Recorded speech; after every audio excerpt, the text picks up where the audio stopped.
طلب السلطان سليم الأول من خير الدين بارباروس إنقاذ مسلمي الأندلس من محاكم التفتيش الإسبانية التي كانت تذيقهم الويلات، فأبحر من أقصى الشرق في تركيا إلى أقصى الغرب في الأندلس لمحاربة الجيوش الصليبية، والتي كانت تتكون من الجيوش الإسبانية والبرتغالية والإيطالية وسفن القديس يوحنا. اخترق خير الدين بارباروس الحصون البحرية وتمكن من الرسو الآمن، ودمر الحامية الإسبانية للمدينة، ثم دخل إلى اليابسة وخاض حرب شوارع ورفع راية الإسلام على قلاعها. وقد باغت خير الدين بارباروس الكنائس للحيلولة دون هروب القساوسة الكاثوليك الذين كانوا يعرفون أماكن التعذيب السرية، حيث تم البحث الفوري في جميع أبنية الكنائس المظلمة وعثروا على الغرف السرية التي كان يعذب فيها المسلمون. راعى خير الدين بارباروس عدم نقل المسلمين من أقبية السجون المظلمة، وانتظر حتى غياب الشمس لتجنب إصابتهم بالعمى نتيجة لعدم رؤيتهم للشمس منذ سنين.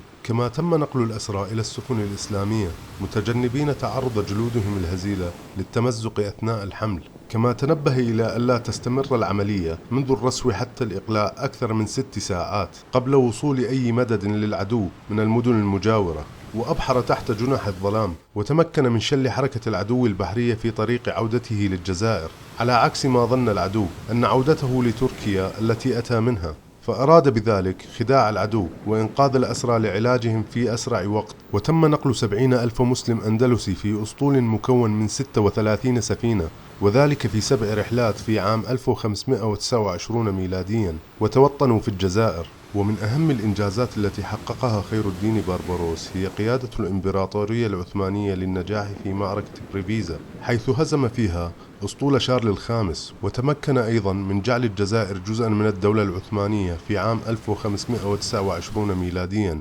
واستطاع ضم تونس إلى أراضي الدولة العثمانية، وهزم القوات الموحدة الأوروبية بقيادة الإسبان. أوصل خير الدين بارباروس الملاحة العثمانية إلى ذروة قوتها، وقد استمرت هذه القوة لفترة من الوقت بفضل الملاحين الذين نشأوا في المدرسة التي بناها. وتم إطلاق لقب بارباروس على خير الدين من قبل الأوروبيين، وذلك بعد الحروب التي شنها عليهم، وقد فرض سيطرته على بعض المناطق التي كانت تابعة لهم. وتعني كلمة بارباروس في اللغة الإيطالية ذو اللحية الحمراء، وهو من الأتراك الذين ولدوا في جزيرة ليسبوس في اليونان.